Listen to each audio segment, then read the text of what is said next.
بسم اللہ الرحمن الرحیم۔ السلام علیکم students, welcome to a new lecture. Students, پچھلے لیکچر میں ہم نے بات کی تھی اسلامیات لازمی کے پاسٹ پیپرز کے بارے میں اور پیپر پیٹرن کے بارے میں۔ اسٹوڈنٹس، اس لیکچر میں ہم بات کرنے جا رہے ہیں اسلامیات لازمی جو ہے 416، 5436 اور 9401 کوڈز والی اسلامیات۔ اس کے جو ہم نے کوسچنز ڈسکس کیے تھے ان کے آنسرز کے بارے میں آج ہم بات کریں گے۔ تو سب سے پہلے ہم دیکھتے ہیں اس بک کا جو کنٹینٹ ہے وہ کس طرح سے ہے۔ تو اس کا جو یونٹ نمبر 1 ہے، مطلب اس کے سیکشن بنے ہوئے ہیں اس والی بک کے۔ تو پہلا جو اس کا حصہ ہے وہ کتاب و سنت پر ہے۔ کتاب و سنت، کتاب کا مطلب ہے قرآن، یعنی قرآن و سنت پر جو ہے وہ اس کا پہلا سیکشن ہے۔ تو اس سیکشن کے جو مضامین ہیں وہ اس طرح سے ہیں کہ اس کے 3 چیپٹرز ہیں۔ پہلا ہے فضائل قرآن، اس سیکشن کا پہلا جو باب ہے وہ فضائل قرآن ہے۔ اس کے بعد دوسرا اس کا جو باب ہے وہ سورۃ الفرقان ہے۔ سورۃ الفرقان کا مختصر تعارف، آخری رکوع ما مفہوم، اس طرح کی چیزیں جو ہیں وہ۔ اس کے بعد اس کا جو تیسرا باب ہے وہ ہے سورۃ الحجرات۔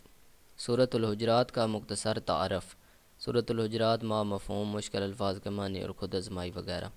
تو یہ اس کے جو 3 باب ہیں پہلے سیکشن کے، قرآن و سنت والے سیکشن کے 3 باب ہیں۔ تو ان تینوں کو ہم علیحدہ علیحدہ ڈسکس کریں گے۔ آج ہم ڈسکس کرتے ہیں پہلے اس کے باب کو۔ اچھا جی، تو یہاں پہ ہے فضائل قرآن مجید۔ قرآن مجید کے فضائل ہیں، تو یہ سارے آپ نے فضائل پڑھ لینے ہیں۔ میں اس میں سے حدیثیں اور جو آیتیں ہیں وہ میں اس میں پڑھتا ہوں جو اس کی فضیلت کے اندر لکھی گئی ہیں۔ تو یہ والی جو ہیں آیتیں اور حدیثیں آپ کو یاد ہونی چاہیے، تاکہ اگر فضائل قرآن مجید پر نوٹ آ جائے تو اس میں آپ ان کے حوالے دے کر لکھ سکیں۔ تو ایک پہلی حدیث یہ ہے، خیرکم من تعلم القرآن وعلمہ۔ بڑی اہم حدیث ہے یہ، اکثر اسکولوں کالجوں کے اندر لکھی ہوئی ہوتی ہے۔ تم میں سے بہتر وہ ہے جس نے قرآن پڑھا اور دوسروں کو پڑھایا، یعنی تم میں سے بہتر وہ شخص ہے جس نے قرآن پاک پڑھا اور دوسروں کو اس کی تعلیم دی، یعنی دوسروں کو وہ پڑھایا۔ اچھا جی، اس کے بعد ایک اور حدیث ہے، حضرت ابو سعید خدری رضی اللہ تعالیٰ عنہ سے روایت ہے کہ رسول اللہ صلی اللہ علیہ وسلم نے فرمایا، اللہ سبحانہ و تعالیٰ فرماتے ہیں کہ جس شخص کو قرآن مجید نے میرا ذکر کرنے اور دعا مانگنے سے روک دیا ہو، میں اسے دعا مانگنے والوں سے بڑھ کر نعمتوں سے نوازتا ہوں۔ اس کا مطلب یہ ہے کہ جو شخص جو ہے وہ دعائیں مانگنے کی بجائے قرآن پاک زیادہ پڑھتا ہو، یعنی قرآن مجید کے شغف نے یا اس کے شوق نے میرا ذکر کرنے اور دعا مانگنے سے روک دیا ہو، یعنی وہ دوسرے اذکار سے زیادہ اور دوسری دعائیں مانگنے سے زیادہ قرآن مجید کی تلاوت کرتا ہو، تو اللہ تعالیٰ فرماتا ہے میں اسے دعا مانگنے والوں سے زیادہ دوں گا۔ اچھا، اس کے بعد حضور صلی اللہ علیہ وسلم نے فرمایا کہ اللہ تعالیٰ کی کلام کی فضیلت باقی تمام کلاموں پر ایسی ہے جیسی اللہ تعالیٰ کی فضیلت اپنی مخلوق پر ہے۔ تو یہ والی حدیث بھی جو ہے وہ آپ نے یاد کرنی ہے کہ اللہ تعالیٰ کے کلام کی فضیلت باقی تمام کتابوں پر یا کلاموں پر ایسی ہے جیسی اللہ تعالیٰ کی فضیلت اپنی مخلوق پر ہے۔ مطلب جس طرح اللہ تعالیٰ سے بڑی کوئی ذات نہیں ہے اس دنیا میں، تو اسی طرح اللہ تعالیٰ کے کلام سے بڑا کوئی کلام نہیں ہے۔ تو جس طرح اللہ تعالیٰ کی ذات سب سے اعلیٰ ہے، اسی طرح اللہ تعالیٰ کا کلام بھی سب سے اعلیٰ ہے۔ اس کے بعد حضرت علی رضی اللہ تعالیٰ عنہ روایت کرتے ہیں کہ حضور صلی اللہ علیہ وسلم نے فرمایا، اب یہ حدیث حضرت علی نے بیان کی ہے حضور صلی اللہ علیہ وسلم کی، کہ یہ قرآن مجید جو ہے وہ اللہ تعالیٰ کی مضبوط رسی ہے۔ گویا آپ کا اشارہ جو ہے وہ اس آیت کی طرف تھا۔ اللہ تعالیٰ نے یہ قرآن مجید میں آیت بھی نازل کی، وَاعْتَصِمُوا بِحَبْلِ اللَّهِ جَمِيعًا، یعنی اللہ تعالیٰ کی رسی کو مل کر مضبوطی سے پکڑے رکھو۔ تو یہ اگر آیت آپ سے یاد نہ ہو سکے تو آپ نے ترجمہ یاد کر لینا ہے، لیکن ٹھیک ٹھیک یاد کرنا ہے، ترجمہ آپ نے غلط نہیں لکھ کر آنا۔ اور اللہ کی رسی کو مضبوطی سے پکڑے رکھو۔ تو حضور صلی اللہ علیہ وسلم نے فرمایا کہ یہ قرآن مجید جو ہے وہ اللہ تعالیٰ کی مضبوط رسی ہے۔ تو یہ حکیمانہ نصیحت اور یہی سیدھا راستہ ہے۔ اس کے بعد قرآن مجید کی فضیلت اس بات سے بھی ظاہر ہوتی ہے کہ یہ آیت ہے سورۃ الحجر کی، انا نحن نزلنا الذکر و انا لہ لحافظون، بے شک ہم نے اس قرآن، اس ذکر یعنی قرآن مجید کو نازل کیا اور بے شک ہم ہی اس کے محافظ ہیں۔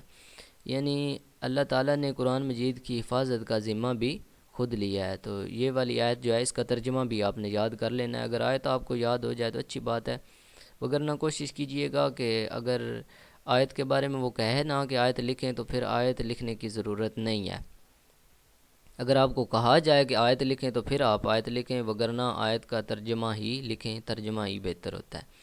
کہ یہ قرآن پاک کی فضیلت ہے کہ باقی جتنی بھی کتابیں آئی ہیں کسی کی حفاظت کا ذمہ اللہ تعالیٰ نے نہیں لیا، اور ساری کتابوں میں انسانوں نے اپنی ضروریات کے مطابق چینجز کیے ہیں، تبدیلیاں کی ہیں، لیکن قرآن مجید ایک واحد ایسی کتاب ہے جس کو اللہ تعالیٰ نے فرمایا کہ میں نے ہی اس کو اتارا ہے اور میں ہی اس کا محافظ ہوں، یعنی میں ہی اس کی حفاظت کرنے والا ہوں۔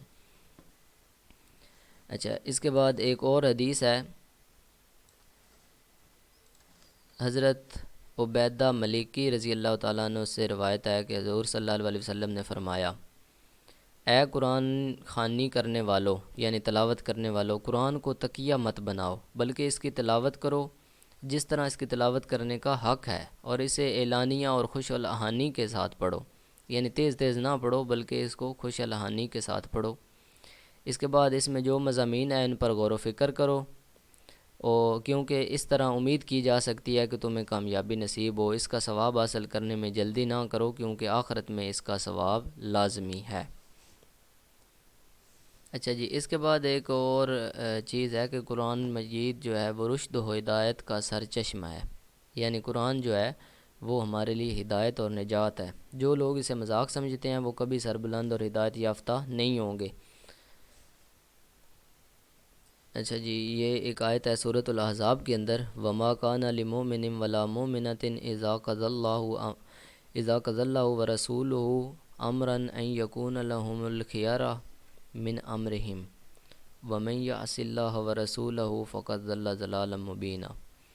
کسی مومن مرد یا عورت کو اجازت نہیں کہ جب اللہ تعالیٰ اور اس کا رسول کسی حکم سے منع فرما دیں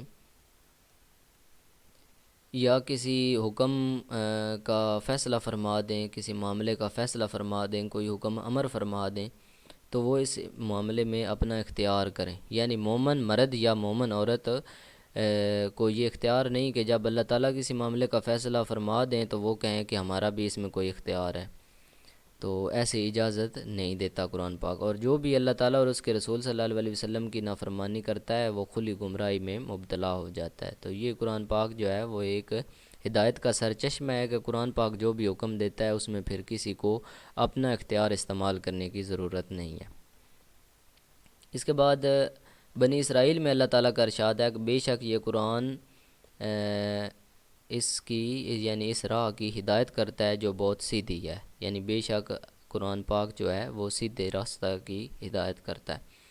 اچھا جی، اس کے علاوہ اور بھی اگر کوئی حدیث، کوئی آیت آپ کے ذہن میں آ جائے تو اس کا ترجمہ بھی آپ اپنے کوسچنز کے اندر لکھ سکتے ہیں، کیونکہ آپ نے اس کی تفصیل لکھنی ہے اور تفصیل کے اندر آپ نے قرآن اور سنت کا حوالہ دینا ہے۔ اس کے بعد یہاں پہ ایک خود آزمائی ہے، قرآن مجید کے فضائل بیان کرتے ہوئے کم از کم 2 احادیث پیش کیجیے۔ تو کم از کم 2-4 حدیثیں جو ہیں وہ قرآن کے فضائل کے بارے میں آپ کو آنی چاہیے۔ اس کے بعد قرآن مجید اللہ کی مضبوط رسی ہے، واضح کیجیے اور یہ بھی بتائیے کہ اس میں کس آیت کی طرف اشارہ ہے۔ تو اس میں آپ نے دیکھا ہے کہ اس آیت کی طرف اشارہ ہے جس میں اللہ تعالیٰ فرماتے ہیں اور اللہ کی رسی کو مضبوطی سے تھامے رکھو۔ اس کے بعد ہے قرآن مجید کا پڑھنا باعث ثواب ہے، اس کا سمجھنا اور اس پر عمل کرنا ڈیش ہے۔ قرآن مجید یہ خالی جگہ آپ نے پر کرنی ہے، تو خالی جگہ تو آپ کے پیپر میں آئے گی ہی نہیں۔ اس کے بعد ہے فضائل قرآن پر مختصر مگر جامع نوٹ لکھیں۔ تو یہ والا جو کوسچن ہے وہ بڑا اہم ہے، اس کو آپ نے اچھے طریقے سے یاد رکھنا ہے۔ اب آپ کو پتہ چل گیا ہوگا کہ آپ نے فضائل قرآن پر کس طرح نوٹ لکھنا ہے۔ آپ نے اس میں احادیث کے حوالے دینے ہیں، یعنی حدیث نبوی جو حدیث نبوی صلی اللہ علیہ وسلم ہے اس کے حوالے دینے ہیں، اور قرآنی آیات کے حوالے آپ نے دینے ہیں، یعنی جو آیتیں ہیں ان کے بھی حوالے آپ نے دینے ہیں۔ تو یہ والا ہمارا کوسچن تھا فضائل قرآن مجید پر۔ آج کا ہمارا جو لیکچر ہے وہ یہیں پر اینڈ کرتے ہیں. اس کے بعد نیکسٹ لیکچر کے اندر جو ہے وہ دوسرا کوسچن ڈسکس کریں گے ترجمہ القرآن والا. ملتے ہیں نیکسٹ لیکچر میں. اللہ حافظ. Take care.